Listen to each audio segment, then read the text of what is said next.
Working on all fours, installing 4x4-inch ceramic tiles in a 10x12 kitchen was hard work. Ronnie Jackson carefully applied adhesive to the next tile, then aligned it with the previous one. The tile stood up as it should, and he nodded with satisfaction. A deviation of a couple of millimeters here, a couple of millimeters there can lead to the failure of the project. And because Eccles Renovation and Remodeling had a 100% satisfaction guaranteed policy, Ronnie made sure every tile was installed exactly before moving forward. As if sensing that he had reached the end of the row, Charlotte, Ronnie's wife, called Eccles Renovation and Remodeling at Ronnie's phone. Ronnie answered the call. "Ronnie, it's me!" Charlotte snapped irritably. "Uh-huh," Ronnie said, already reaching for the box of tiles to start the next row. There was a time when Ronnie would answer the phone and his wife would giggle and say, "Hello, honey, it's me." Ronnie couldn't remember the last time she said, "Hi, honey." "When are you going to finish?" Charlotte snapped. "I'm in Pritchard's kitchen," Ronnie replied, looking at the nearly 8 feet he had finished. This will take me about 3 hours, give or take, I think." "Okay," Charlotte snapped, and ended the conversation. Ronnie wanted to hurry up. He had a strong desire to cut this work short, but he forced himself to move slowly and methodically. But even as his hands did their work, his mind thought of his wife, with whom he had lived for 21, almost 22 years. Ronnie met Charlotte Eccles on his second day of work at Eccles Renovation and Remodeling. Charlotta walked into John Eccles's office, apologizing for her poor performance at John W. Dawson High School escaping her lips. She was a portly brunette with long wavy hair and patches of large pimples. Ronnie looked at the 2 basketball-sized buttocks poking out of her denim cutoffs, then returned his attention to the selection of hand tools in John's tool shed. "That's my daughter," John growled at Ronnie. "Understood me? My daughter." "Yes, sir," Ronnie said, fighting the urge to shrug indifferently. Somehow sensing that her father did not want her to interact with his new employee, Charlotte made it a habit to smile flirtatiously and say hello to Ronnie whenever their paths crossed. For his part, Ronnie was always polite to the girl, but did not encourage her attention. "What did I tell you, huh?" John growled at Ronnie. "No need to chase after my daughter, okay?" "Sir, I'm not chasing your daughter," Ronnie said honestly. The truth was that 21-year-old Ronnie found 17-year-old Charlotte Rayner Eccles nothing more than a nuisance. She was at least 50 pounds overweight, had terrible acne, and there was something particularly repulsive about her. Ronnie also found Charlotte to be quite immature. "Hey, Ronnie," Charlotte said coyly one day, as Ronnie and another Eccles employee were unloading their equipment after a long day. "Uh-huh," Ronnie said, struggling with an unopened bag of quick-drying cement. "Listen, I turn 18 on Saturday." Charlotte leaned forward, giving Ronnie an unobstructed view of the front of her blouse. "That's nice," Ronnie said. "Well, happy birthday." Another employee smiled. "So, Ronnie, what are you getting me for my birthday?" Charlotte cooed. "Close your eyes," Ronnie suggested, managing to drag his bag to the back door of the pickup. "Okay," Charlotte giggled. "What do you see?" Ronnie asked, throwing his bag into the car. Nothing," said Charlotte. "This is my gift." "Happy birthday," Ronnie said, and dragged the bag of cement towards the barn. But Lois Eccles forced John Eccles to invite Ronnie Jackson to their home for Charlotte's birthday party. A drugstore in Dolenz, Utah, sold Ronnie a beautiful birthday card, and a pawn shop in Fairway, Utah, sold Ronnie a beautiful silver bracelet for $20. Lois forced John to ask Ronnie to escort Charlotte to the prom. Ronnie actually accompanied Charlotte, wincing at the sight of her in a tight sleeveless dress. However, Ronnie was very kind. He posed for photos, danced with Charlotte, then took her home and kissed her goodnight. A few days later, John growled at Ronnie that Charlotte was heartbroken because Ronnie hadn't called her. Ronnie pursed his lips, but still called Charlotte and asked her out. That date led to another date. On the 5th date, Charlotte gave Ronnie her virginity. Tracy Lois Jackson was born 5 months after their wedding, and for the next 10 years, Ronnie Jackson was given the crappiest job Eccles Renovations and Remodeling had. Ronnie was sure that on some of these jobs John Eccles went out of his way to make sure Eccles Renovation and Remodeling got the job, just so he could turn around and foist this back-breaking job on his son-in-law. For the first 16 years of their marriage, Charlotte Jackson was a good wife. She really made an effort to know her husband's likes and dislikes. She actually learned how to cook his favorite dishes. She really learned to be quiet on Sundays when the Denver Broncos were on TV. Charlotte Jackson also managed to lose 30 pounds. Then she returned them back. Then she would lose 10, 20 pounds, only to gain it back, plus another 30 or 40 pounds. Charlotte's skin did improve a bit, but she always had acne scars on her cheeks. Cosmetics did reduce the severity of the scarring, but it was always visible. When Tracy went to Grover Cleveland Elementary School, Charlotte was hired by the Garland County Public Library. The pay was minimal at best, but the benefits were enormous. Health insurance, dental insurance were well worth the low salary. Then, just after they celebrated their 16th year of marriage, Charlotte's cousin Darlene moved back to Dolans, Utah, God knows where. Darlene was dragging husband number 3 or 4 along with her. Darlene was loud, brash, obscene, and Gary, her husband, wasn't much better. To make matters worse, Gary was a Dallas Cowboys fan. Darlene was not a very good influence on her cousin. Charlotte became loud, brash, and complaining. She began to neglect household responsibilities, including cooking. Ronnie didn't mind. He was a good cook. He was no stranger to cleaning a pan or 2 pans.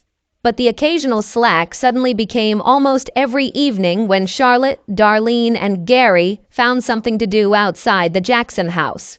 Tracy also learned to clean, cook, and sew buttons on her school uniform. But somehow it seemed that Tracy was resentful of her father rather than her mother for her mother's neglectful behavior. Ronnie timed his work almost perfectly. 3 hours after Charlotte's phone call, he finished the threshold at the entrance from the kitchen to the living room. He slowly stood up and straightened his back with difficulty. Good God, I'm getting too old for this, Ronnie thought as he collected his tools and the few remaining tiles. After leaving the Pritchard house, Ronnie called Joan Eccles. He still winced whenever he heard the man's slurred speech. The blow nearly killed the large man, and his recovery was slow. John suffered a massive stroke minutes after his wife, Lois, revealed she had breast cancer. Thus, even after a double mastectomy and undergoing radiation, Lois was burdened with caring for her husband, Dennis Eccles, Brian. Eccles and Paul Eccles did everything they could to help. Ronnie also helped care for John Eccles when needed. Charlotte Eccles, the only girl in the family, was her mother's constant companion. It was Charlotte who drove her mother to Fairway Hospital and held her mother's hand as she sobbed weakly in pain. Lois lost the fight, succumbing to illness. John also seemed to have lost the will to live, but death didn't seem to want to take Jonathan Dennis Eccles just yet. So, day after day, John was wheeled into the office on a gurney. Day after day, John sat at his desk and cursed his useless left hand as he tried to type on his computer keyboard. Then, at the end of the day, Dennis, Brian, or Paul would drive John home. "Yes, sir. I'm leaving Pritchard's job now. It's finished," Ronnie said as John grunted, barked, and wheezed into the phone. At home, Ronnie sniffed the air with pleasure. Pork chops, mashed potatoes, and French-cut green beans were one of his favorite foods.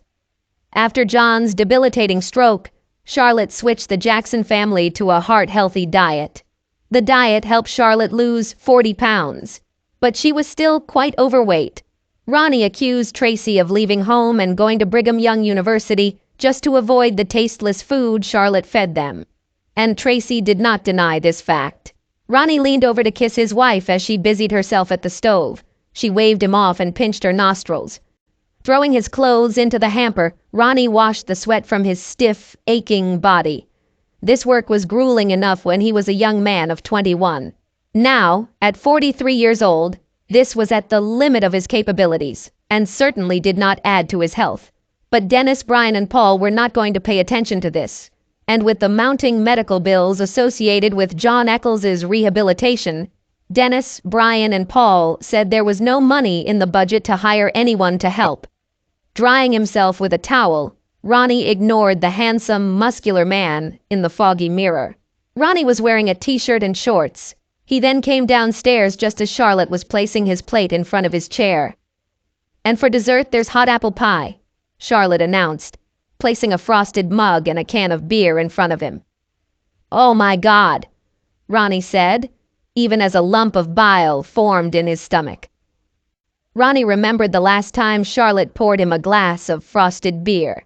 At that time, he was smiling, enjoying the refreshing drink. On her 35th birthday, a few months before their 17th anniversary, while Tracy was out with friends, Charlotte poured Ronnie a beer in a frosted mug. Ronnie took a sip of the ice-cold drink, enjoying the taste. Then Charlotte said, "Darling, there is something I need to talk to you about." Many words followed about nothing as Ronnie continued to look at his wife without saying a word. Finally, Ronnie said, "Of course, I wish you would just get to the point. This beer is almost gone." Charlotte glared at Ronnie, then said that Darlene and Gary weren't exclusive. They had an open marriage. Charlotte then asked Ronnie if he had ever thought about sex with other women. "Certainly, I am a man. Of course, I was looking at that girl Shelley at the gas station," Ronnie admitted. "Shelley? At the gas station?" "Yeah, exactly. As if you'd ever have a chance with her," Charlotte snorted. "But I'm married," Ronnie continued. "So, I think about it. And then it all stops right there." "But, did you think it wouldn't stop right there?" Charlotte continued. "Did you assume that you could go ahead and do what you wanted? You could do this and then go home without thinking about the consequences." "But I can't do it, Charlotte," Ronnie said. "We are married. We took vows. We took these vows in front of all our family and friends." He drained his mug and rose to his feet. He took the mug to the sink and washed it. "We swore to be faithful to each other. We swore to leave everyone else, and even that girl Shelley at the gas station," Ronnie said. "But we could make new vows," Charlotte suggested. "No new vows," Ronnie said decisively, putting the washed glass away in the closet. "These old vows work just fine.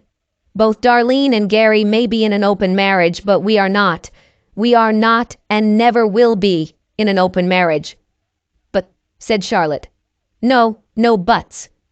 "End of discussion," said Ronnie, leaving the kitchen. Ronnie hoped that this would be the end of it, but it didn't happen. Twice more, Charlotte brought up the idea of an open marriage, and twice more, Ronnie said no. "But honey," Charlotte whined, "it would simply be a confirmation of our love for each other. We love each other enough to allow each other to do this because we trust each other." "Holy Mother, do you even hear the complete and utter nonsense you are trying to spew?" said Ronnie. "No, Charlotte. If you need me to let you cheat on me like your cousin did to show you that I love you, then I guess I don't love you." The fourth time Charlotte started talking about opening up their marriage, Ronnie called her father.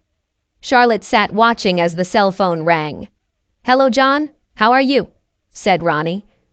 Charlotte's face paled as she realized Ronnie was talking to her father. Then, to make matters worse, Ronnie asked to speak to Lois. "Hey, Lois, listen. Charlotte wants to tell you something," Ronnie said. "Here, Charlotte. Tell your mother what interesting thoughts Darlene fed you." Charlotte took the cell phone from Ronnie's outstretched hand. She then tried to get up from the kitchen table. Ronnie had anticipated this move and held Charlotte in her place, holding her in place with a heavy hand. Trapped, Charlotte talked about complete nonsense and finally ended the conversation. "You son of a bitch!" Charlotte growled at Ronnie with hatred.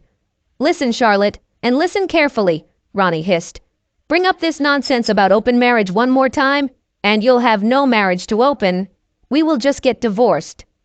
And Charlotte didn't bring up the topic again. Ronnie was relieved.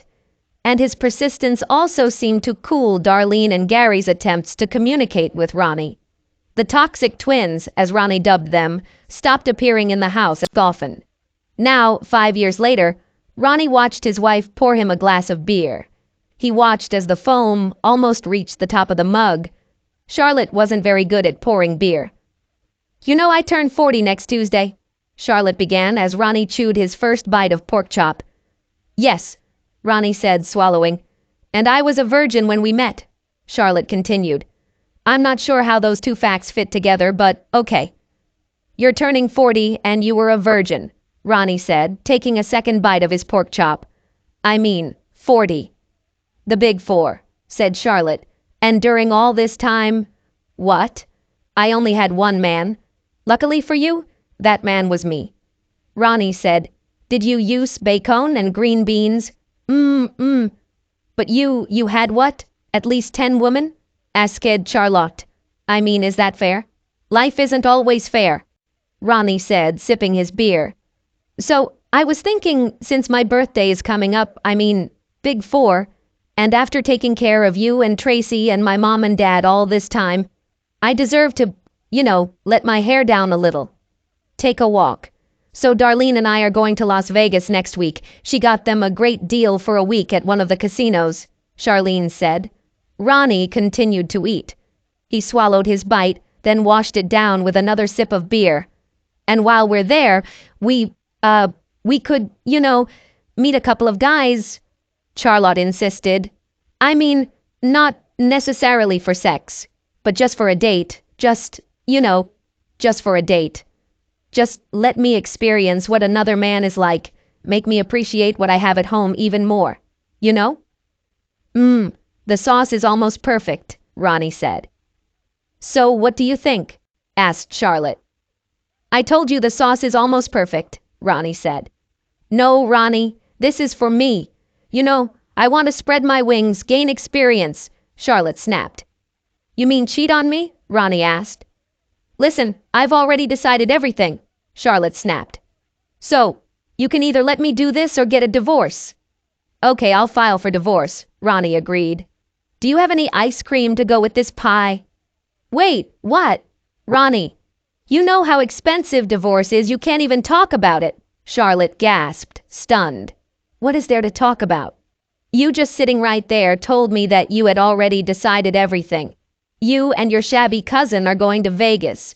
You're not asking me this. You've already decided that you're going to Vegas? Screw the mountain of bills we have here. You're going to Las Vegas to celebrate the Big Four. And while you're there, you might have a date.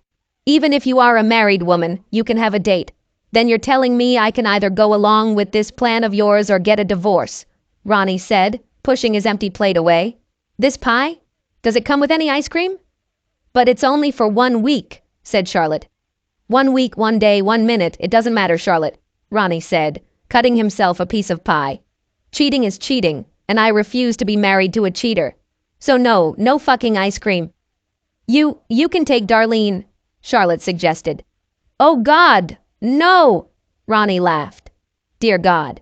Charlotte, I wouldn't have sex with Darlene if she were the last woman on earth." Ronnie blew on a piece of pie, then popped it into his mouth. He screwed up his face in disgust. "Oh, great. Just wonderful. You used that aspartame crap, didn't you?" Ronnie asked, pushing his plate away. Ronnie rose to his feet, wiping his mouth with a napkin, and walked out of the kitchen.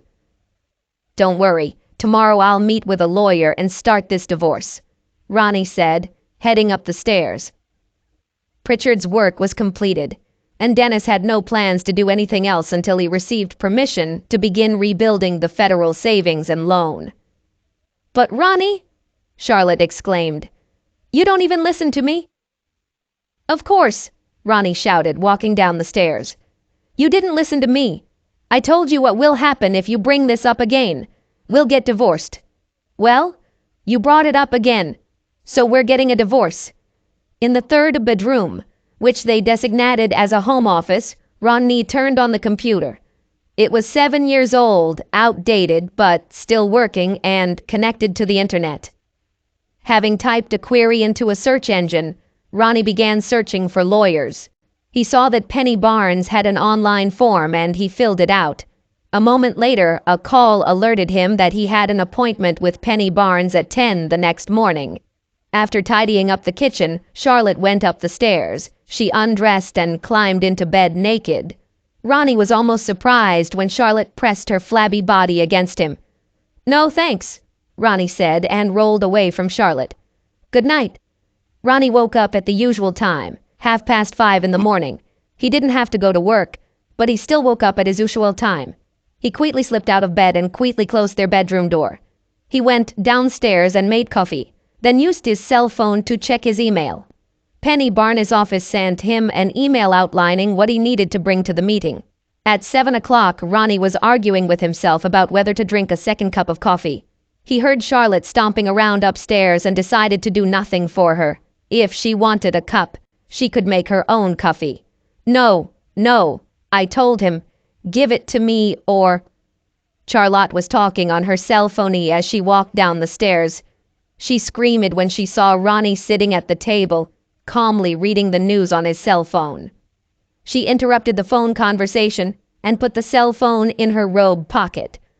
"Ronnie, what are you doing here?" asked Charlotte.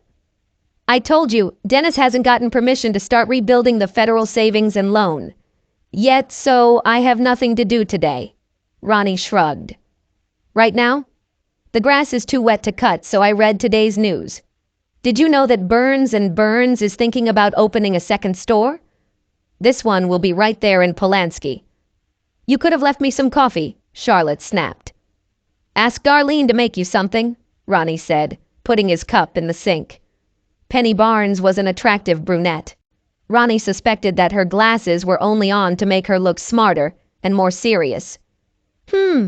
Penny said, looking at their financial statements. "Did you just refinance your home at 3.9%? My daughter is in her last year," Ronnie said. "And the father-in-law had a ton of medical bills, and the mother-in-law's medical bills were minimally covered. They both had deductibles that were just unrealistic, then funeral expenses. Then Eccles was on the verge of bankruptcy. A couple of jobs went over budget because Paul didn't seem to remember to time the orders correctly." "Yeah," Penny agreed, continuing to read. "So, Mr. Jackson, when you divorce your employer's daughter, how will that affect your job?" "I think I'll end things with him," Ronnie said, and a smile touched his lips. "But Mrs. Jackson's job at the Garland County Public Library shouldn't be affected," Penny mused. As of Friday, Dennis still had not received approval to begin renovating the federal savings and loan, so Ronnie was at home finishing up some renovations at the Jackson house when Charlotte called. "What is it? What kind of scam?"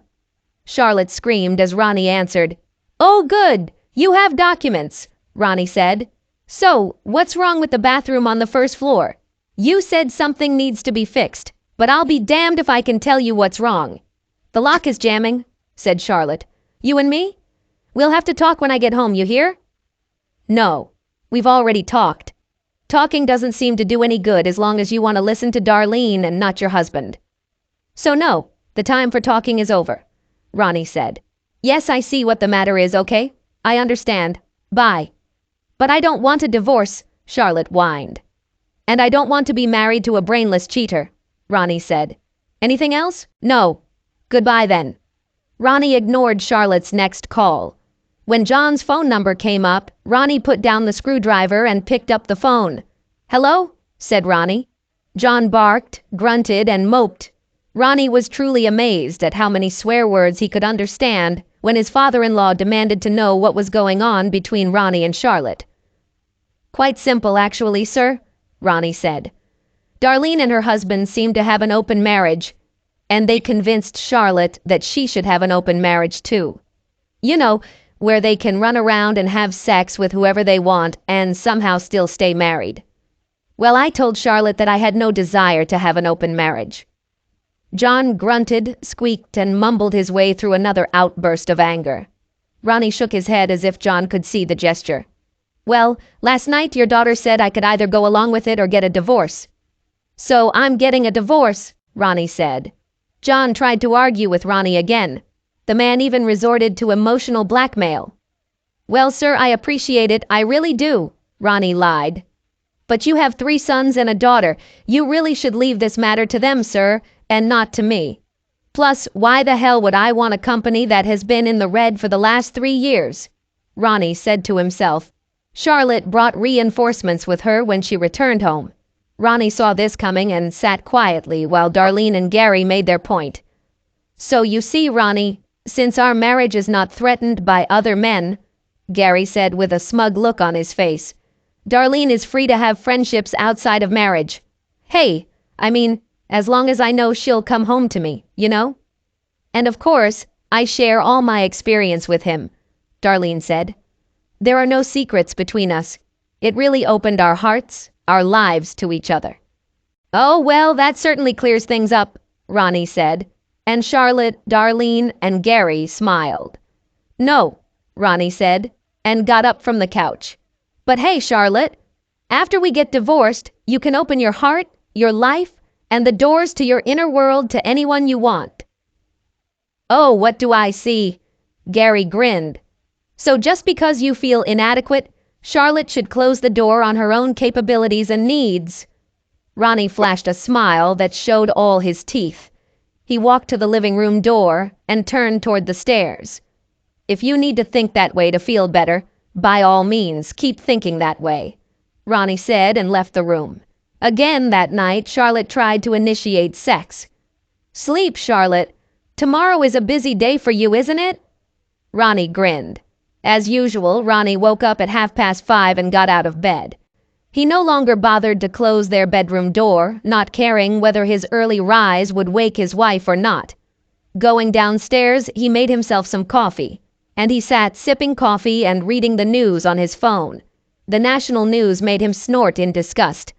Politicians, I swear, they all need to be rounded up, forced to live by their own rules. Lifetime maintenance? Oh no, try living on Social Security. Private health care? Oh no, here is the same insurance policy that you forced America to buy into. At 11 in the morning, Gary knocked on the door. Ronnie opened the door and Gary tried to enter the house. Ronnie's heavy hand stopped the grinning asshole's advance. Yes? Ronnie asked. Hey, I'm here to pick up Charlotte and take them to the airport, Gary said, trying to force his way into the house again. I'll let her know you're here, Ronnie said and pushed Gary back. He then closed the door and went back to watching his pre-recorded sitcom. A few moments later, Charlotte thundered down the stairs dragging her suitcase. Why didn't you let me know that Gary and Darlene were waiting for me outside? She demanded from Ronnie. About. Oh yeah, Gary and Darlene are here, Ronnie said, turning his attention back to his program. God, really? Really? Do you have to be so childish about all this? Charlotte squealed. She set down her suitcase and leaned towards Ronnie. He pulled away from her so she ended up kissing the empty space. We'll talk about this when I get back, said Charlotte. No, we won't do this. We really won't do that, Ronnie said.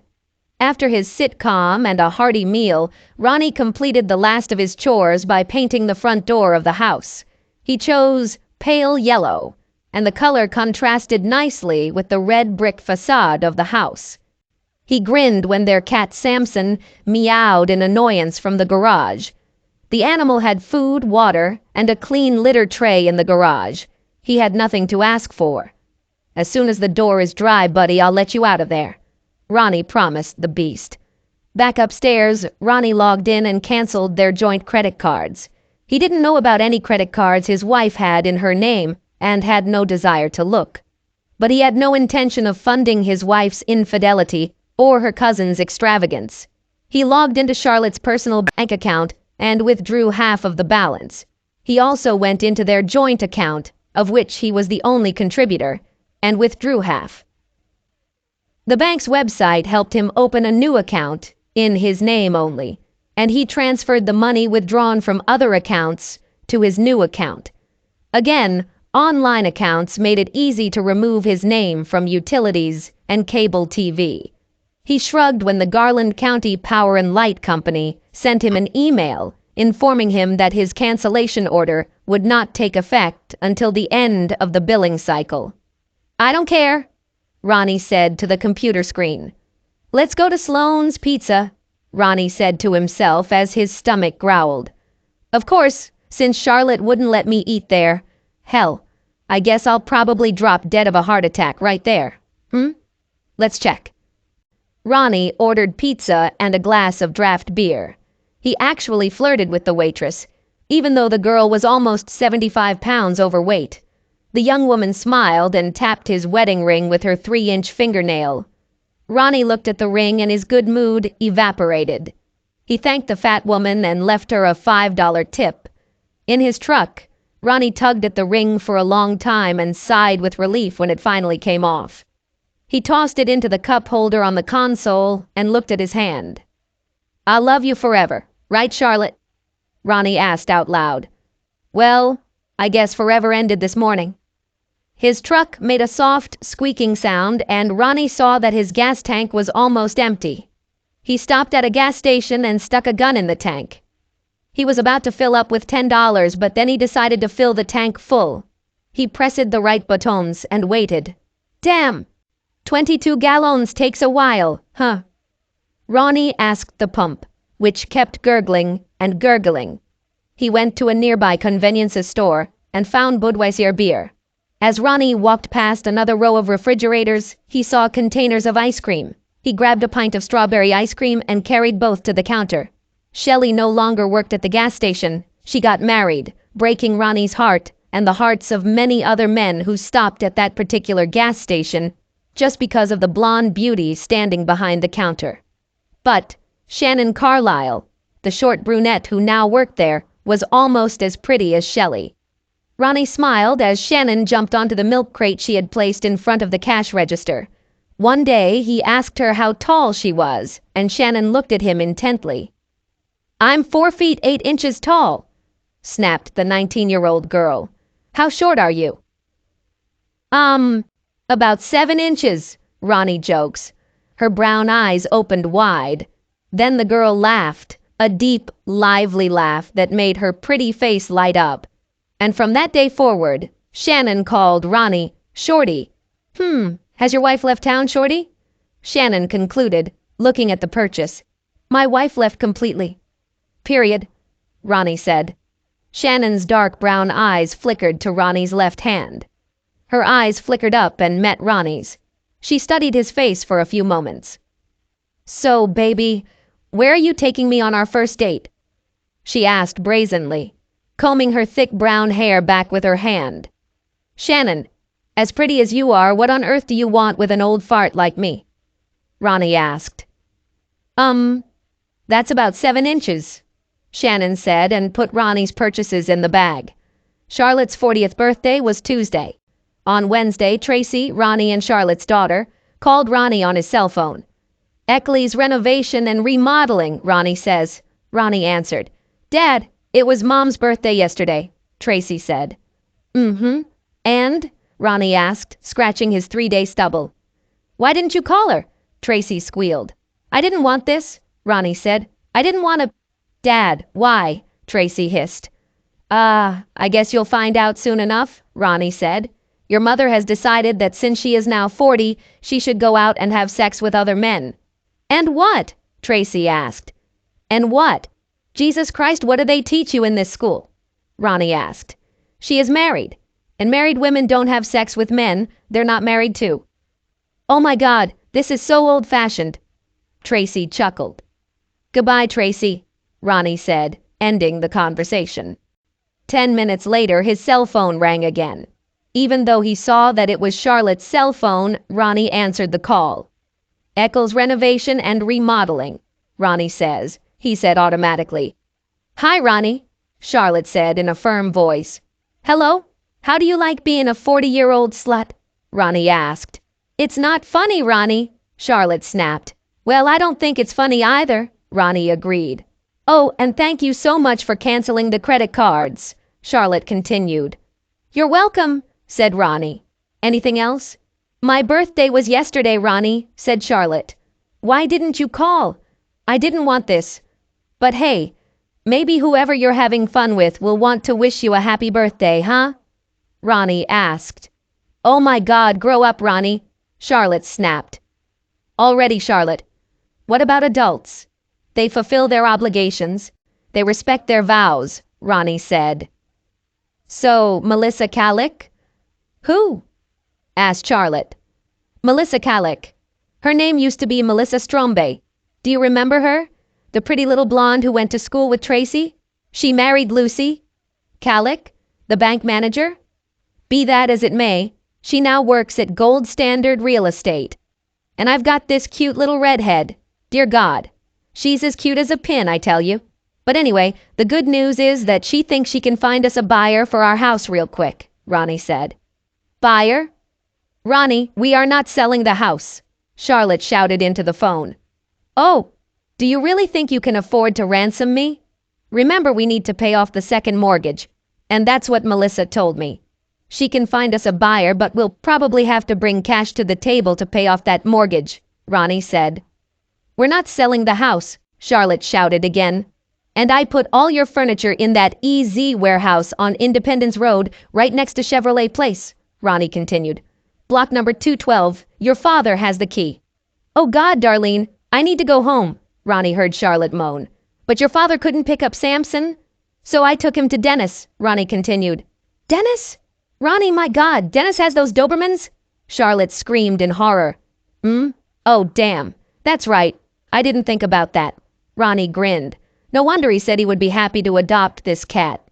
Well, Ronnie hung up, ignoring his wife's cries and pleas. Leaving the phone on the kitchen table, he went upstairs and accessed the internet. He heard his cell phone ring but ignored it. And maybe your mom's new boyfriend can pay for his last year of school, young lady, Ronnie muttered. Hey, why don't you see if you have a scholarship there for students who have a GPA of 2 and 1? Because after all, with that kind of attitude, it's hard to expect your father to pay for your education. Ronnie snapped, turning off the computer. Ronnie went into the bathroom and soaped his face. Scraping off 3 days of stubble was hard and painful work, but he managed to do it without cutting himself. He took a hot shower, dried himself off, and put on jeans and a t-shirt. The computer was located in the cab of the pickup truck, behind the passenger seat. His last act was to throw his cell phone in the trash. Ronnie then rolled the trash can to the curb. I'll miss you, said Herman Vogert, a neighbor across the street, when he met Ronnie on the side of the road. Vogert, there's no way in hell you'll do this, Ronnie laughed, shaking the man's hand. The only time we said more than 2 words to each other was when you complained about Tracy's boys playing their music too loud. And do you know how hard it is to get your neighbors to leave you alone, damn it? Said Herman. You were the perfect neighbor. Never borrowed my shit, never expected me to feed your cat, never asked me to pick up your mail or newspapers when you went on vacation. I bet the next group will be at my house all the time. Serves you right for being so warm and friendly, Ronnie said. The trash can is ringing, Herman said, nodding his head towards the trash can. Mind your own business, it's some kind of rat, Ronnie smiled, and the 2 men shook hands again. Charlotte tried to open the front door with her key and found that the key did not fit. She took her phone out of her purse and tried to call the phone number for the Golden Standard Real Estate Agency listed on the sign. She stared at him in disbelief. Her phone was fully charged, but apparently there was something wrong with her phone. Darlene allowed Charlotte to use her cell phone while Gary walked around the house checking the windows and doors. Charlotte muttered obscenities under her breath when the call was answered. Gold Standard Real Estate, this is Melissa Calick, Melissa said cheerfully. Yes, this is Charlotte Jackson, Charlotte snapped. I'm standing in front of my house and my key doesn't work. Jackson? Ronald, Jackson's ex-wife, Melissa said cheerfully. Wife, Charlotte snapped. Oh, I'm so glad to hear from you. I need you to sign some forms, Melissa said cheerfully. Oh, and you won't believe this, but I have a couple of clients. They are truly interested in your home. The house is not for sale, Charlotte shouted into the phone. Oh, so are you going to buy Mr. Jackson out? Melissa asked. I know the Richmonds will be very disappointed to hear this. Well, they also liked Purcell's house.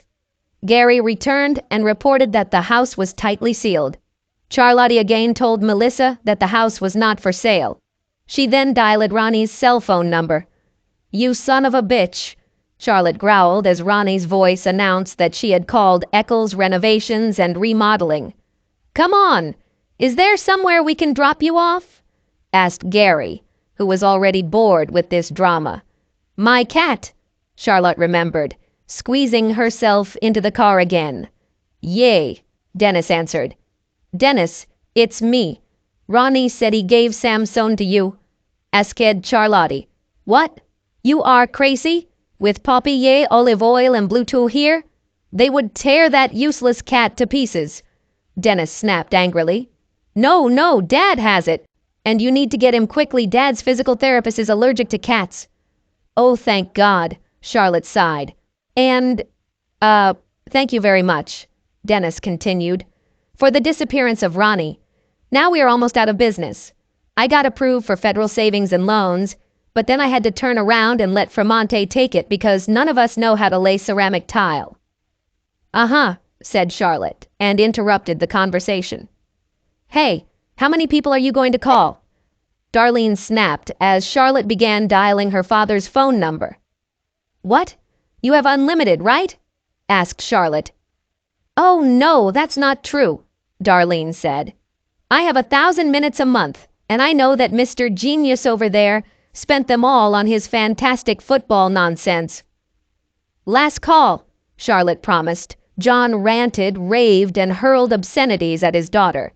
Reluctantly, however, he agreed so that she could come to his home. Gary drove to John Eccles' house and took Charlotte's suitcase out of the trunk. Darlene and Charlotte hugged, then Charlotte wheeled her suitcase towards the door. So, how was it? Gary asked Darlene as she climbed into the front seat of the car. God, what a disaster, Darlene sighed. I mean, look at her, okay? Do you think anyone would want to have sex with her?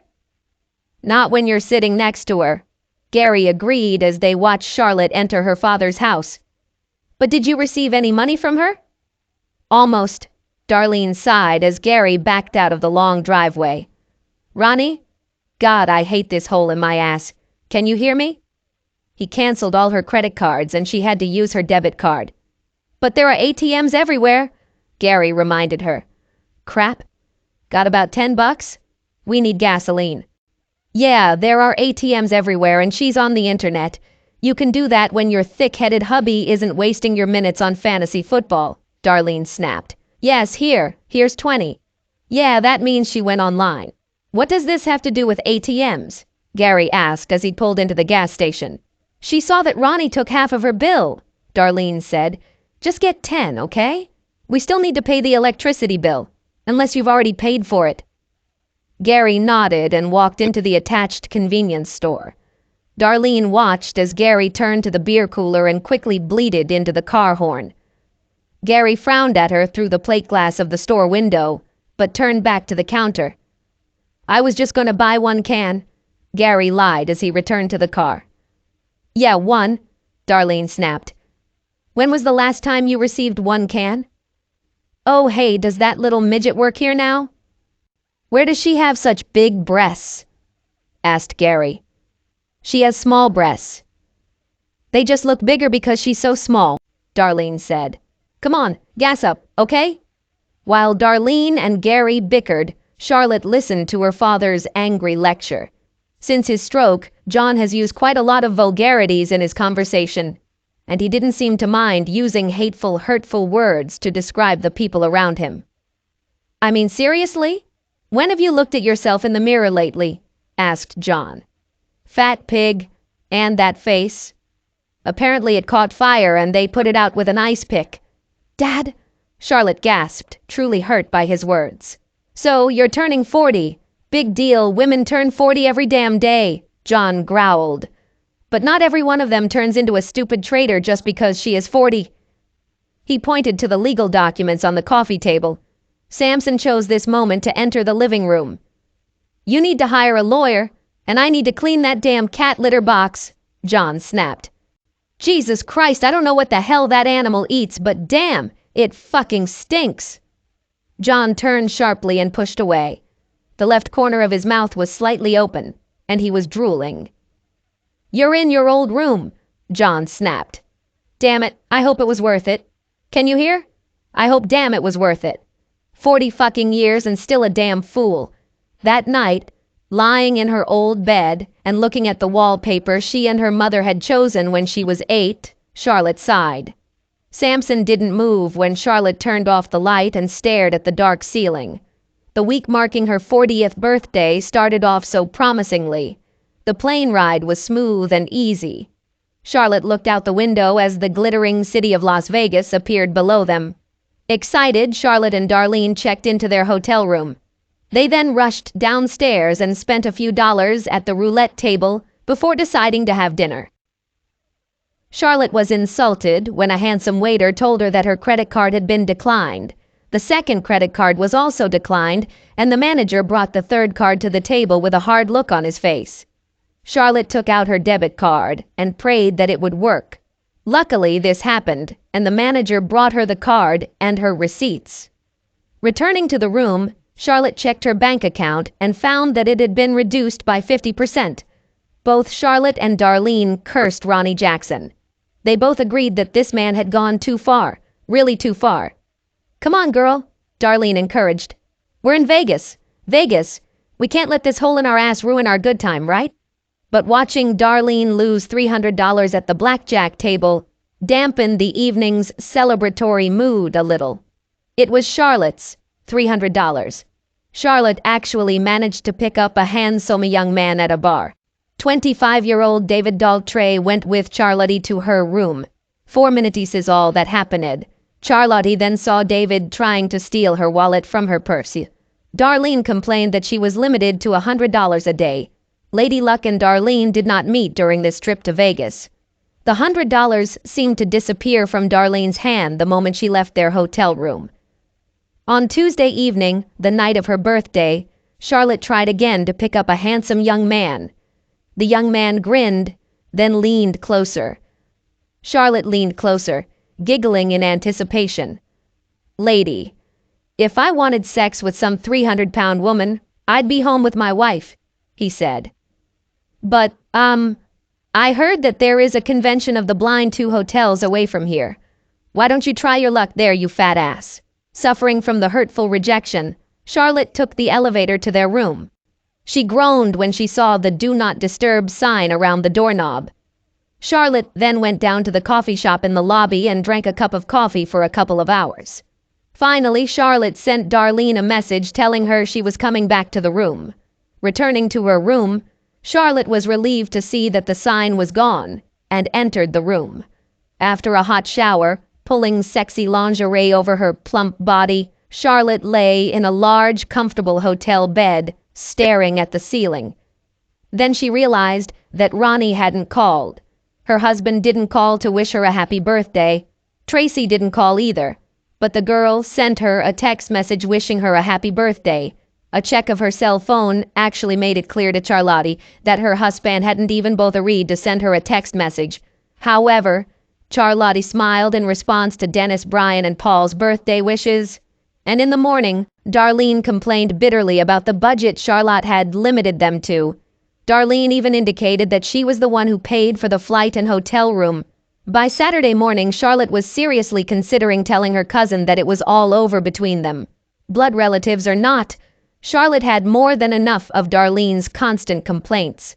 But Darlene had their airline tickets in her purse, so Charlotte remained silent. Now, lying in her old bed, in her old room, Charlotte sighed heavily. Her Big 4 week wasn't much of a celebration. Jim Runkles was the attorney recommended by Freddie Baxter, the Charlotte director of the Garland County Public Library.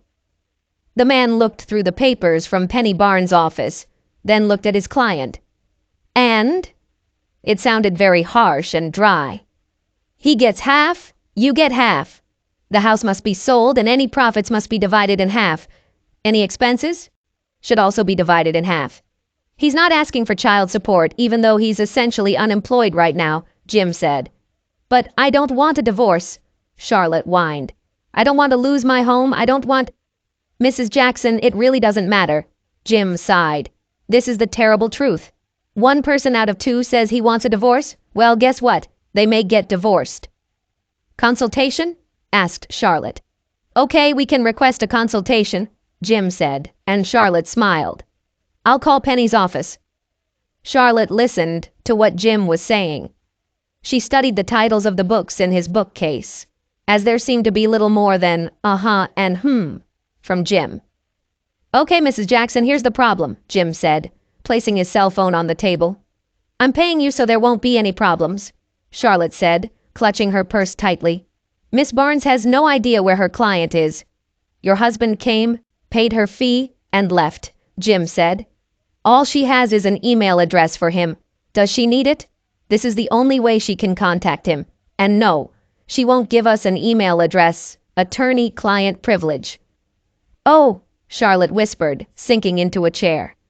"And Ronnie told Miss Barnes that from now on, your daughter can pay for her own tuition and living in the dorm," Jim continued. "Something about new traditions or something like that. Any idea what he means by this?" "No," Charlotte whispered. "But I'm willing to bet Tracy knows." Charlotte did not celebrate her 41st birthday. She got dressed for another day of work and left her room. John didn't look up when his daughter kissed him on the cheek. He simply stared at his hands, clenched lifelessly in his lap. "Do you need anything before I go to work?" asked Charlotte. "Nope," John muttered. "Okay, then I'll leave." "You and Samson behave yourself, okay?" said Charlotte, trying to put as much joy into her voice as possible. "Everything is fine? My two best men will behave themselves, okay?" "What the hell do you think we're going to do?" John spat, but it was mostly just grunts, squeaks, and barks. Charlotte went to work the same route she had taken all last year, from her father's house to the library. She heard her cell phone ring but waited until she parked the car before looking at the display. "Happy birthday?" Charlotte read on her mobile phone. "Yes, Tracy, great," Charlotte muttered. "Happy birthday to me. I'm so excited that I'm glowing with happiness." But she sent a reply thanking Tracy for the birthday wishes. Charlotte managed to lose 25 pounds in the year since her 40th birthday. However, no one noticed this. No one has paid her any attention since Ronnie left. Less than a week after Ronnie left, Charlotte realized Darlene and Gary's open marriage for what it was. Darlene and Gary had an open marriage because they didn't love each other. But neither of them had enough money to free themselves from the other. So they lived as two roommates in a rented trailer, rather than as husband and wife. There were no displays of affection between them. Darlene and Gary did not hug. They did not kiss.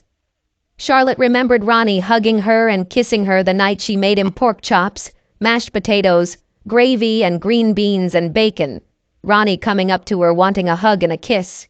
She pinched her nostrils. Ronnie smelled of sweat, of hard work.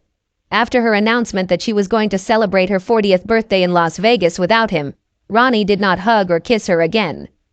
The last time Charlotte saw Ronnie, she leaned in to kiss him, but he simply avoided her kiss. An hour after reading Tracy's text message, her phone rang again. Charlotte read a message from her manager asking her if she was late. Charlotte got out of the car in a daze and walked towards the back door of the cinderblock building. Tracy read a text message from her mother thanking her for her birthday wishes. Tracy then looked at her cell phone. There was a photo of a little girl with a shock of brown hair looking back at her. "Antoinette Barbara Jackson, 6 pounds 4 ounces, 17 inches long," read a text message from her father's phone. Tracy actually found it rather ironic that her little sister and her mother shared the same birthday. But she didn't think her mother would find any humor in that little fact. Tracy actually wondered if her father even remembered that it was her mother's birthday. "Shannon Parquet," Becky McMahon, an attractive brunette, said into the phone. "Carpets, tiles, hardwoods, and laminate flooring." "Hey, Shorty," the girl called. Third line.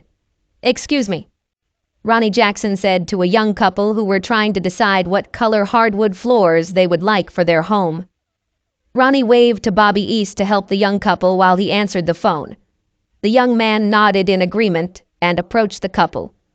Ronnie walked over to the wall phone and pressed the flashing extension.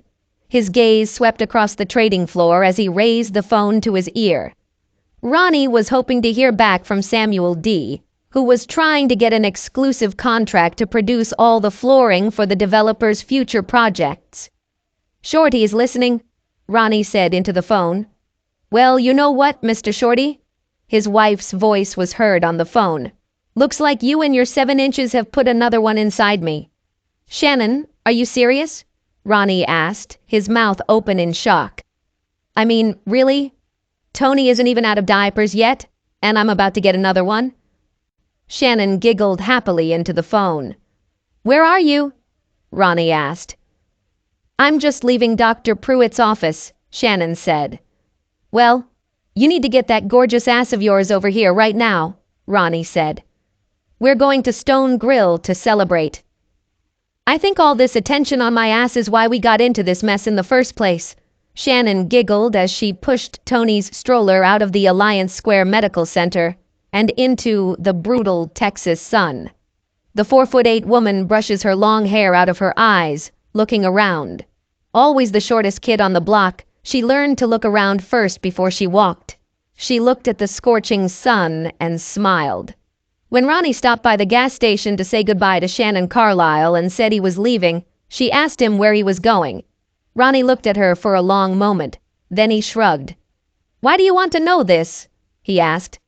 So I can tell them where to send my last check, Shannon said, jumping off her milk crate. Are you going somewhere warm? I already have almost all the snow I can handle, do you hear? Shannon, what does a gorgeous girl like you want from an old fart like me? Ronnie asked her. She was about to respond with her usual playful banter. About 7 inches. When she looked up at him, she closed her eyes. What color are my eyes? She asked. Brown. Real dark brown, Ronnie replied. I have a dimple. Which cheek is it on? Shannon asked, opening her eyes. Left cheek. And when you smile, one of your teeth shows. The one on the right is a little crooked. I mean, not too bad, but it's not straight, Ronnie said. And why did you come to tell me? Bye, baby? Shannon asked, sliding out from behind the counter. Hey, Paulie, I'm leaving. I don't know, Ronnie replied as Paulie, clumsily dragging his 312 pounds, walked out of the warehouse. Uh-huh. Shannon grinned and grabbed Ronnie's left hand with her right hand. Paulie, I'm leaving. But you still have 2 hours on your shift, Paulie complained. Cough, cough. I feel sick, Shannon said. Bye. Hey, kid, have you ever been to Texas? Standing in front of the Alliance Square Medical Center, Shannon whispered, Hey, Ronnie, I love you. Subscribe to our channel so that your second chaff doesn't cheat on you, and go ahead and listen to the next story, because this story is nothing compared to the next one. If you're under 18, don't even think about listening to the next one.